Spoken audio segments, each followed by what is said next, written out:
Hey, my name is Tess.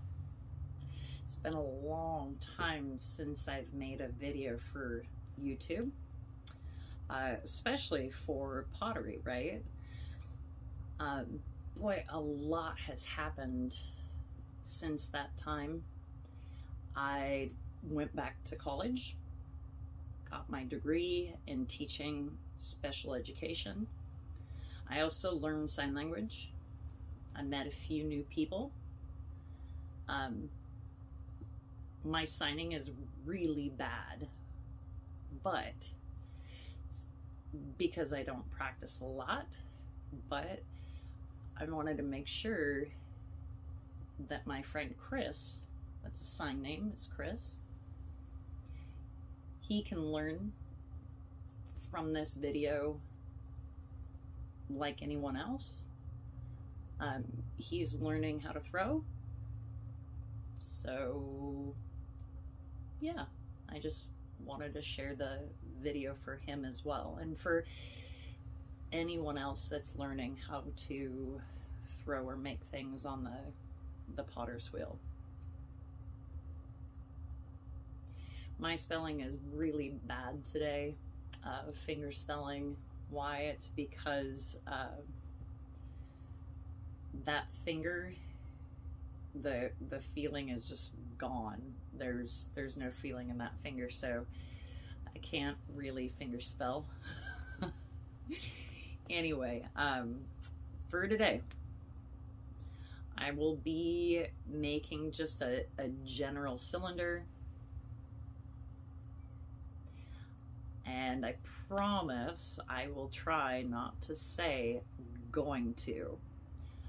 That was a bad habit from really old videos, but I hope you enjoyed this one, and yeah, I will try to show you everything that I'm doing in this video, okay? So first I'll center the clay.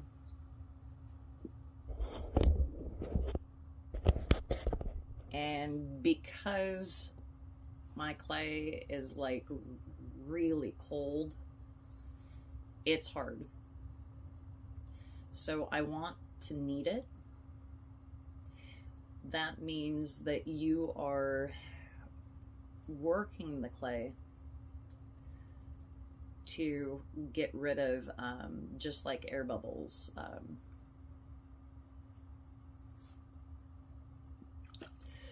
So first I'll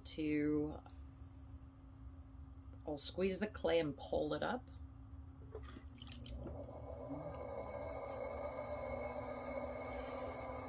And I want to make sure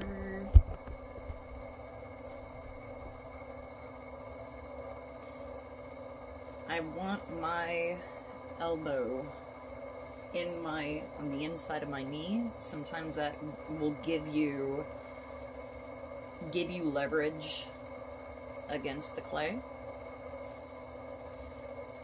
And I'm pushing the clay with the inside of my palms of my hands, and I'm squeezing back with my fingertips. So pushing forward and squeezing back.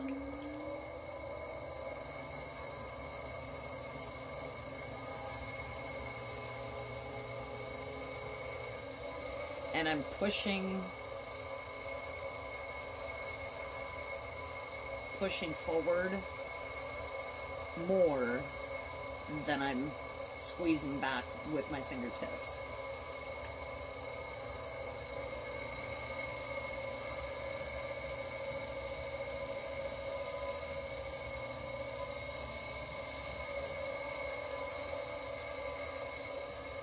So now there's two different ways of pushing the clay back. You can put one hand, left or right, it doesn't matter,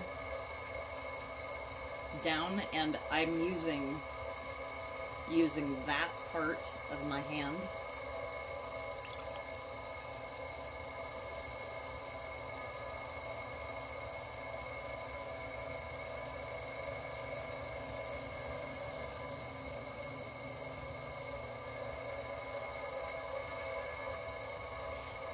And while I push down, you want to make sure that the clay itself is not, how do you explain this? The clay, you want to make sure you're not allowing it to fold over to trap air.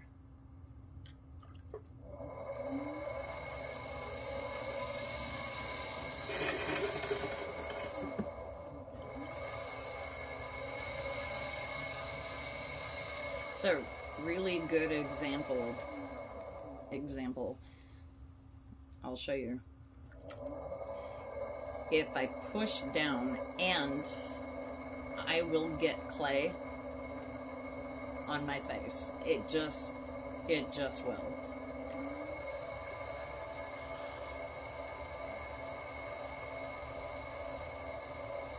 So I push down, and can you see?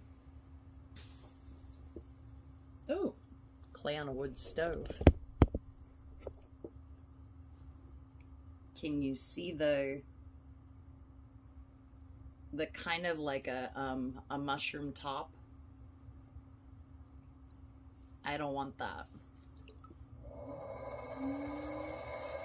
So to fix that, basically, I'm just going I caught myself. I will push this hand in towards the clay.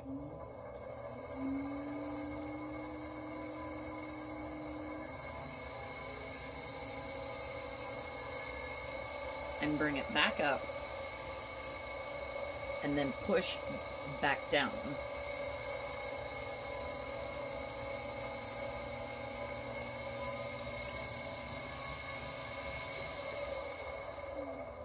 So, when you push the clay back down, you can push at like an angle, push at an angle. So you push down and then push and then back in like that.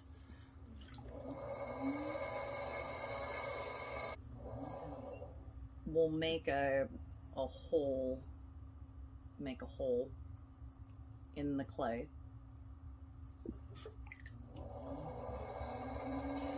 With my thumbs, so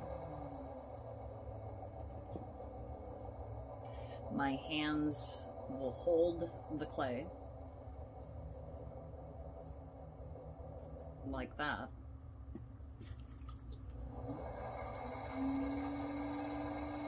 It makes sure that it's centered.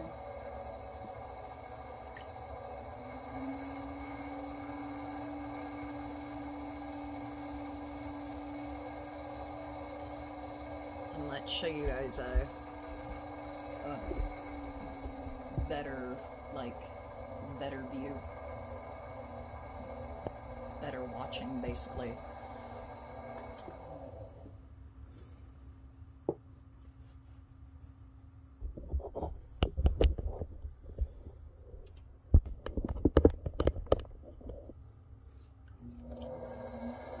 With my thumbs, I will push in the center, and with my hands, I will wrap those around the clay, and I will push down as straight as I can with both thumbs, and I will keep going until my thumbs are at an angle like this. And as you can see, my thumb does not breach the palm of my hand, so my thumb does not go past the palm of my hand, so I'm not going to hit the bat.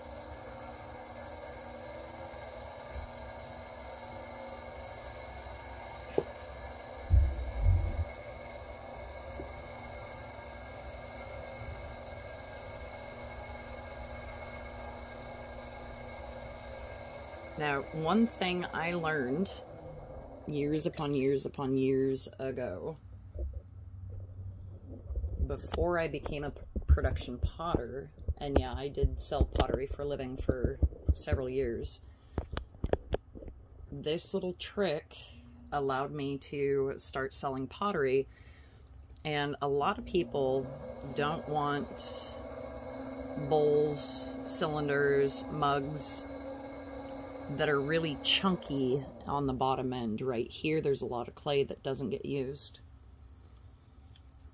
And so once you push the hole down with your thumbs and you're happy with how much clay is left here in the base, you want to open up this hole here. So I'm going to take my hand and I'm going to pinch in. These fingers will pinch in towards my thumb.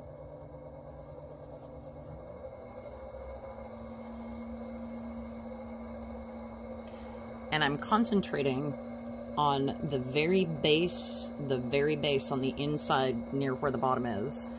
So these fingers are resting on the base of the clay down here. And my thumb's on the opposite side, as well as my other hand is supporting my thumb. And I'm opening the cylinder from the inside just on the bottom. I don't care about this chunk of clay up here.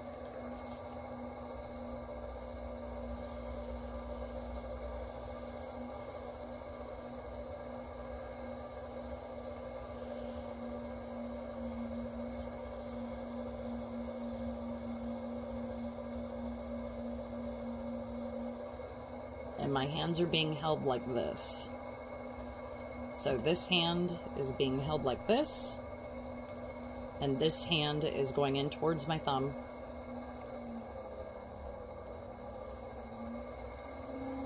And I've just opened the base up.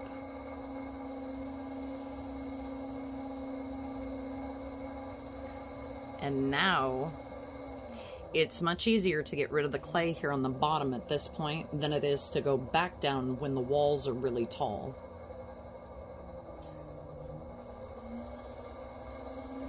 So now I will squeeze the wall. And if you notice the speed of my wheel, I'm not going that fast. The faster you go, once you start building your walls, the faster you go, the walls will actually start spreading this way. Same with a bowl. So if you have a bowl at this point, the faster you go, it'll start opening.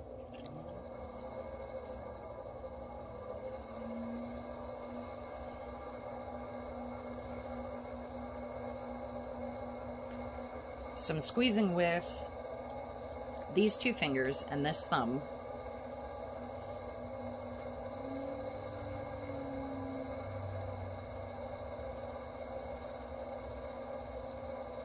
And I'm on the back side with a sponge, kind of guiding my thumb on my left hand.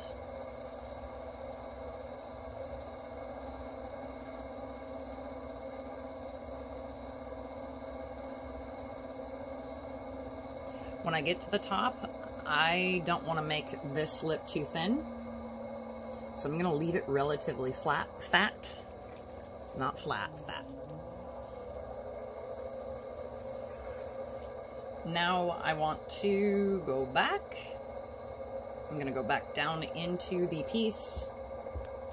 Tilt the camera just a little bit more of an angle. And go back down into the piece. And I'm going to move myself so you can see basically what I'm seeing. You can see my hand positions.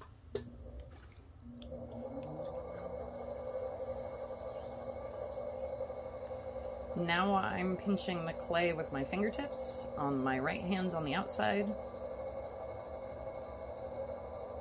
My left hand, maybe I should move this way. Oh, my arm getting in the way. So my right hand is here on the back side of the wheel.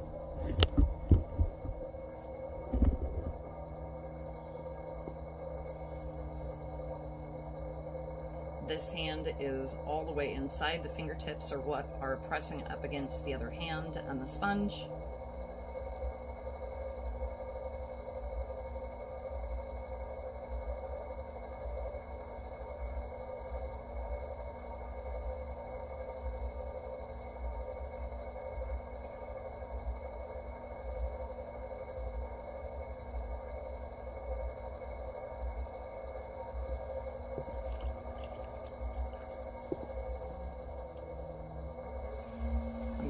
more swipe because this base, I can feel that there's still quite a little bit of clay down there.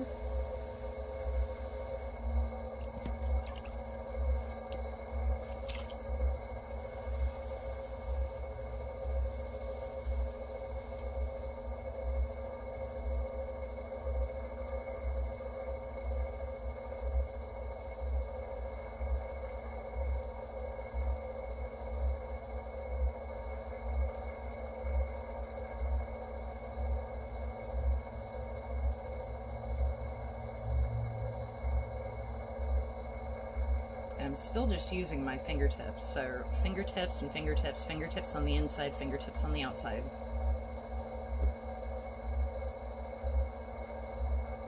When I can use my fingertips and thumb, I will, but you can't. My hand will no longer go down like this in order to use my fingertips and thumb because of the height of the piece. So to give you an idea, because you're looking at it at an angle, to give you an idea of the height of the actual piece, that is the height currently.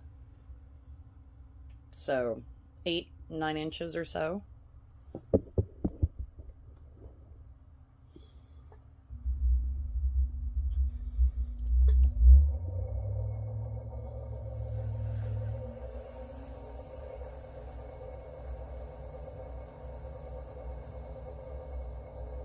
At this point, if I wanted to add a design, I could, especially fattening out the bottom of the vase, cylinder, or thinning out the top. I'm going to empty it of water because if I decide to close in the top, I can't get back down with a sponge. I don't have a smaller one, so hence emptying the water.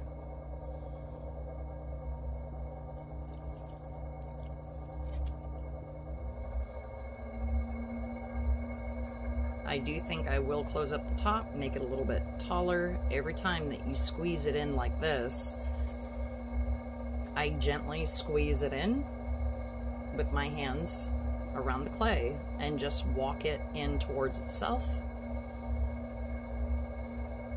My thumb and the outside of my finger here are the things that are hitting the clay.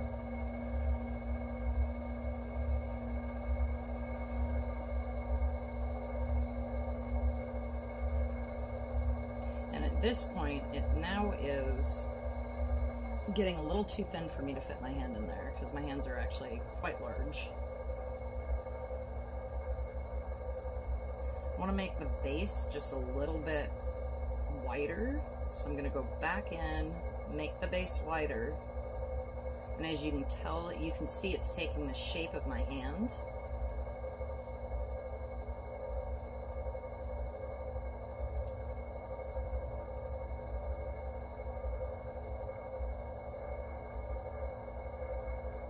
I can correct that. At this point, I'm going super slow. So in order to keep control of the wheel, I'm running the wheel relatively slow. I want to get rid of, I don't know if you can see this like lip here. I want to get rid of that. So I'm going to use this tool right here. This is a wood tool. It has a spoon-like scoop on one side and a point on the other.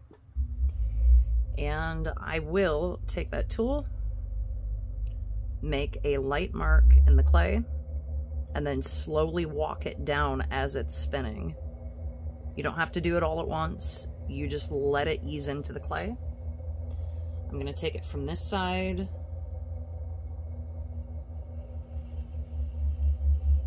and shave off the excess.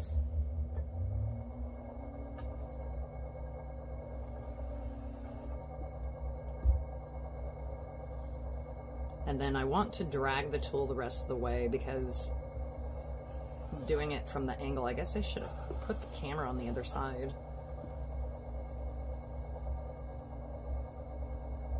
There we go.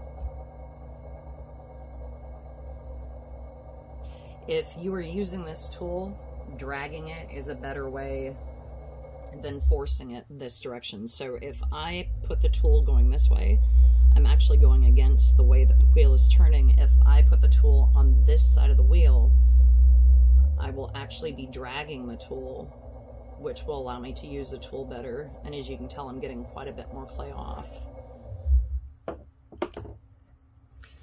So one thing when you make a cylinder that this often happens when you make a cylinder, the lip of the cylinder winds up becoming oblonged or out of shape. And you can see, I don't know if you can tell like how fat this lip still is. So another thing as a production potter that I was taught by a potter who'd been doing this for, you know, 30, 40 years, selling wares at Saturday market, they mentioned that people that they've run into, especially with bowls in a kitchen, the fatter the lip, the better, so that the bowl could be washed, thrown in the dishwasher, moved around the kitchen without being dinged, chipped on the lip. A fatter lip actually holds up better. So this lip is slightly off. Can you see my hand kind of bump up a little bit? I don't have a pin tool. If you have a pin tool, that is a better way of doing things. But since I don't have a pin tool, I'm going to use a nail. I'm going to drag the nail up against the clay and slowly penetrate the clay as it's turning. I want to hold it in line with the clay and use just the corner inside of the tool of the nail.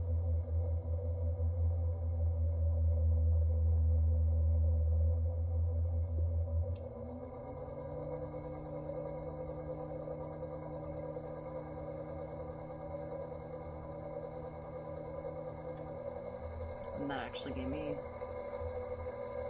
a little cut in the lip. I wasn't going fast enough. There we go. So I drag the tool like this and slowly, I drag it sideways like this and slowly go in. And from my position, you drag it slowly in towards the clay. So from the corner, and drag it slowly in towards the clay. And that will give you the flat top that you're looking for.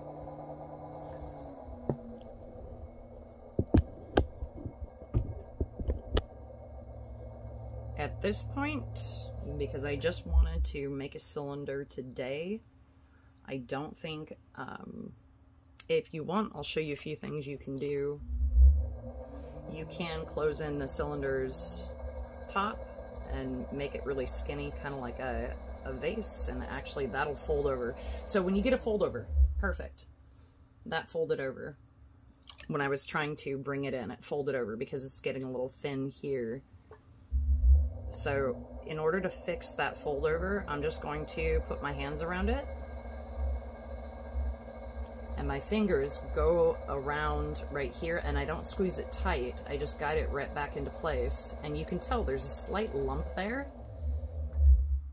but that's more so in the clay body. And now there's a piece that's a little bit thicker than the next piece, and that's okay. I'm okay with that. The outside of it, once it's fired, no one's going to be putting your work back on a potter's wheel and spinning it to make sure that it's true. So if you can get the fold over to look okay, then you're back in business.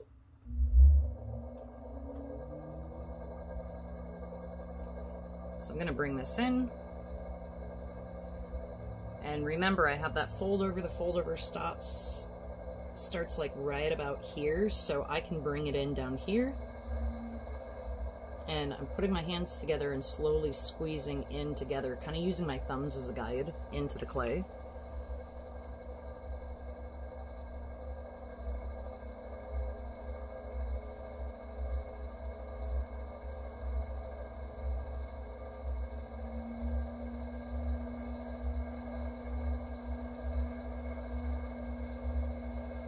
And then from the top, if you want to bring the top out, you can pinch the top and pull like you would on a wall. but pull out towards you.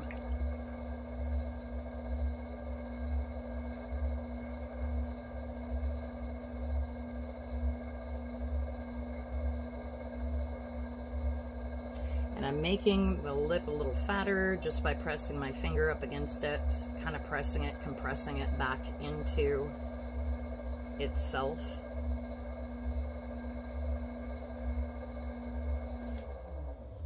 Okay, so that's a basic vase-like thing cylinder. So at the beginning, I showed you how to open up the bottom of it. And I will show you how thin we got the walls. And you can do this to any of your pieces. Just to see, I always like doing this to my pieces from time to time, just to see what the walls look like. And the walls still are pretty thick. You can tell I didn't take out quite enough down here. Here and up to here, that looks all good, but down here it's still a little chunky, so I could have taken more clay from here. I'm definitely kind of happy with the bottom. I could have left a little bit more clay, but if it was that thick, that's okay. But down here, right here, I could have taken a little bit more. So if you ever get curious, if you're a production potter or if you are throwing quite a few pieces, a practice like this from time to time, cutting open a piece just to make sure that you're dragging enough clay up to the top is a good idea. So I hope this helped somebody. And